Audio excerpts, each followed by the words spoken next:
Sempre às sextas-feiras, tema de meio ambiente. Muito bem, vamos falar da nossa matriz energética. A geração de energia elétrica aqui no Brasil está cada vez mais dependente das usinas termoelétricas. A gente tem falado muito sobre isso também aqui, não é? Movidas a óleo mineral, gás, carvão, fontes não renováveis.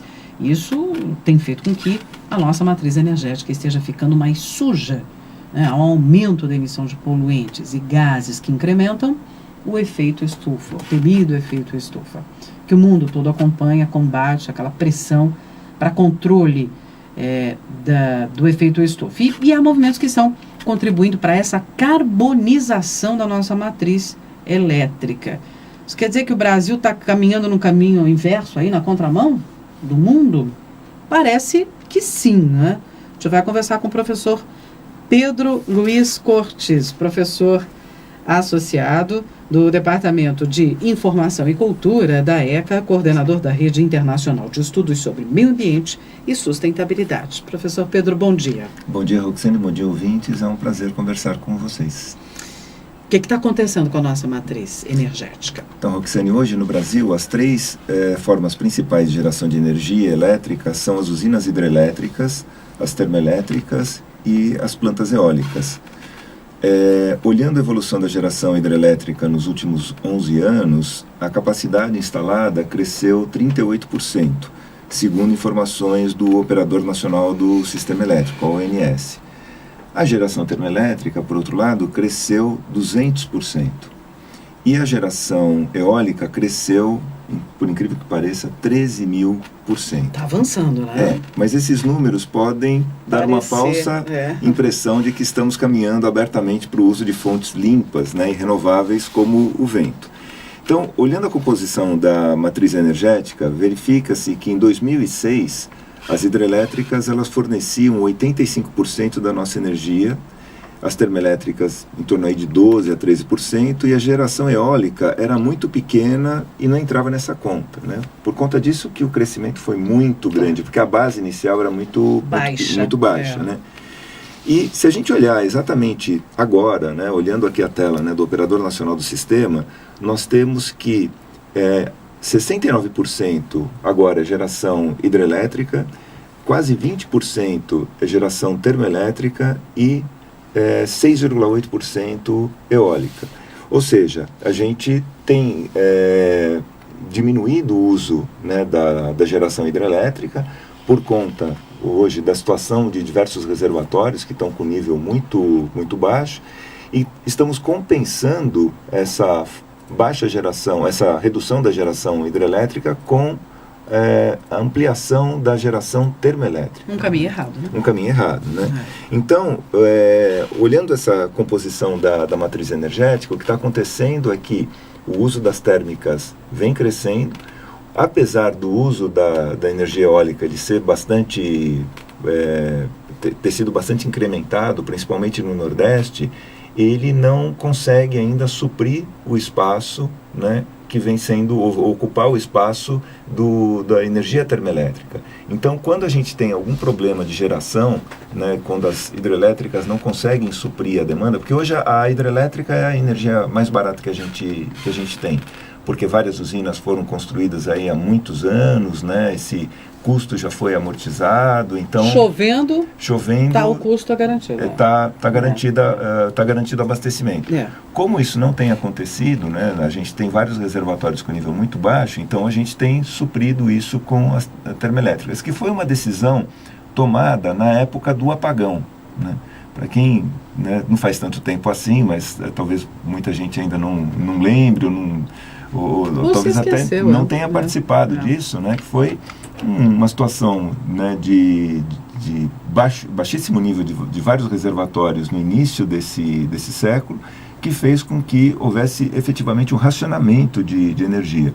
Então, para solucionar esse problema mais rapidamente, na época o governo decidiu pelo incentivo à geração termoelétrica, porque a termoelétrica ela tem uma vantagem, porque você pode instalar em qualquer lugar.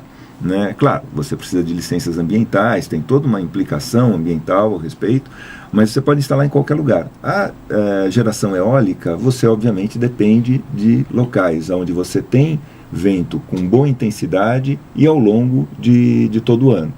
E a termoelétrica você pode instalar onde você tem facilidade de distribuição dessa energia. Né? Então a solução pelas termoelétricas foi uma solução mais fácil naquele momento.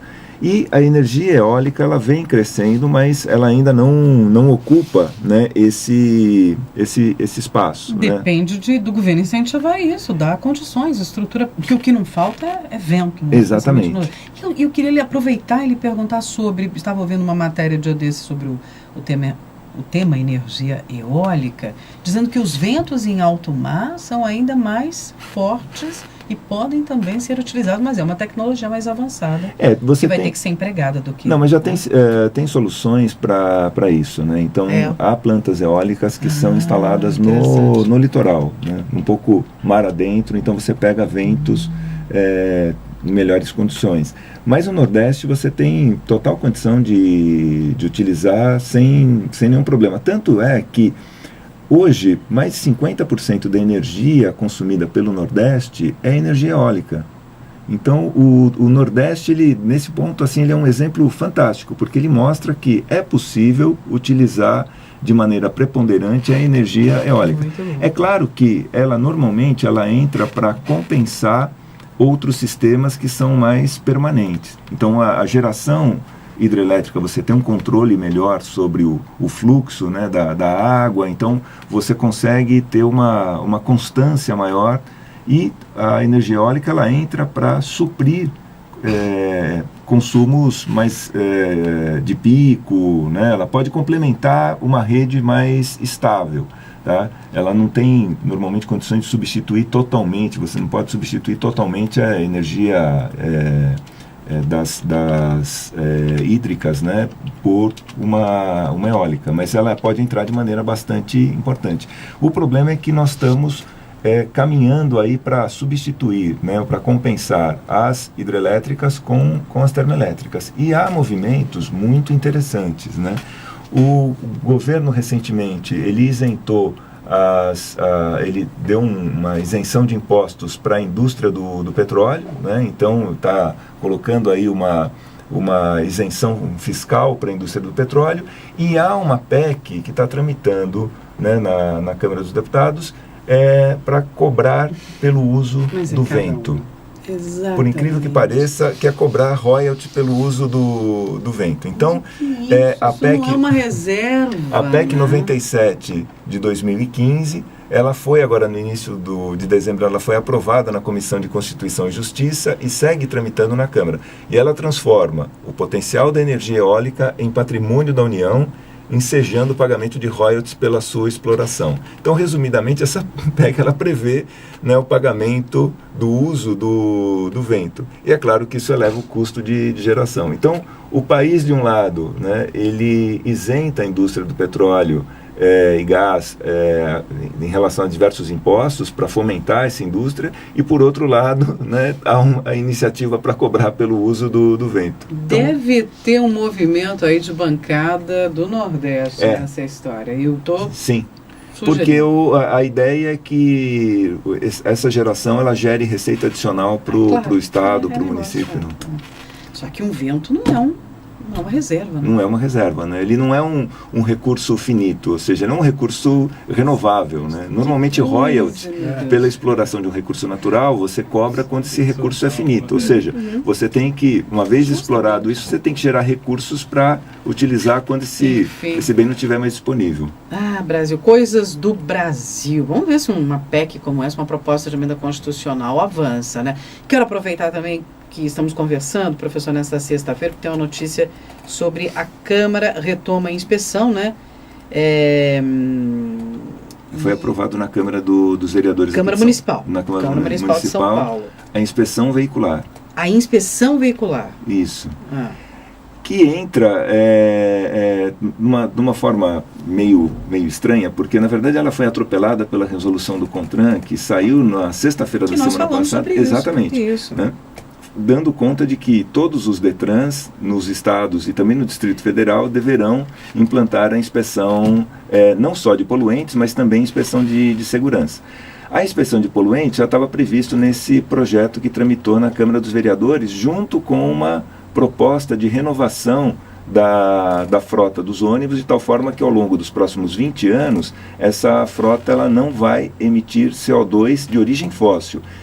Tem saído na imprensa, às vezes tem uns equívocos que estão sendo comentados, porque estão dizendo que a frota daqui a 20 anos vai ser uma frota não poluente. Não é verdade. Ela não vai emitir CO2 de origem fóssil, ela vai ter que utilizar combustíveis renováveis. Ela vai continuar poluindo, talvez menos do que hoje, e parte desse CO2, ou pelo menos uma quantidade considerável, ele vai ser reabsorvido nas próximas safras, por exemplo, de cana ou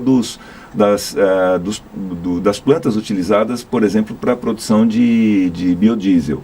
Então você tem um ciclo fechado, quer dizer, você não acumula CO2 na atmosfera, mas ela vai continuar sendo uma frota poluente. Não é, ao contrário do que tem saído, não é uma frota só de ônibus elétricos ou trólebus, alguma coisa desse tipo. Mas de qualquer forma, essa lei previa a substituição da frota de ônibus ao longo dos próximos 20 anos, porque a lei de mudanças climáticas do município já previa que isso deveria acontecer no ano que vem. Só que nada foi feito ao longo das últimas administrações para possibilitar isso. E não tem como trocar toda a frota de um ano para o outro, para um combustível renovável, isso seria inviável. Então, o vereador Milton Leite, ele colocou um projeto que foi bastante contestado a respeito, prorrogando esse prazo, e a inspeção veicular, ela entrou com uma medida de compensação. Falou assim, olha, tudo bem, a gente vai permitir então que os ônibus continuem emitindo, utilizando combustíveis fósseis ao longo dos próximos 20 anos, aí com uma redução feita por fases, e ao mesmo tempo a gente retoma a inspeção veicular. Só que essa inspeção ela foi regulamentada pelo CONTRAN praticamente uma semana antes da aprovação dessa lei. Então, e fica como então? Provavelmente a gente não vai ter duas inspeções, uma estadual claro. E uma municipal. Então, quando o prefeito sancionar essa lei, pode ser que ele vete esses itens ou então aprove e depois isso seja revisto ao longo do próximo ano. Vamos acompanhar. Professor Pedro Luiz Cortes, coordenador da Rede Internacional de Estudos sobre Meio Ambiente e Sustentabilidade, professor associado da ECA. Muito obrigada mais uma vez pela participação aqui no Jornal da USP e bom final de semana. Até a próxima. Até a próxima. Um bom dia a todos e bom final de semana.